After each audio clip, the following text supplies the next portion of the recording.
منها العفن.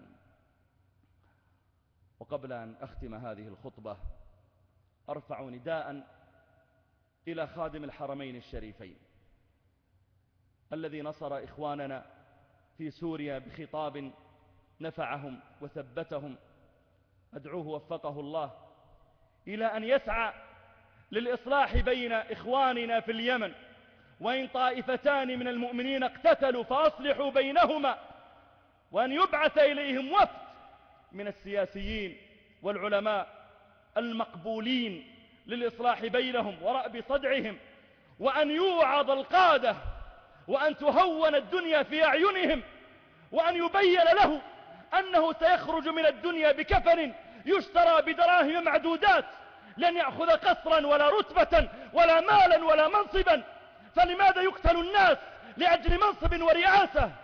أن يخوف الرؤساء والكبراء والقادة من رب العالمين، وأن يبين لهم نهايتهم وحفرتهم وموقفهم بين يدي الله تعالى، لئلا يبالي أحدهم رئيسا كان أو مرؤوسا، وأن يقدم رضا الله تعالى قبل كل رضا، وأن تقدم مصلحة العباد والبلاد قبل أي مصلحة.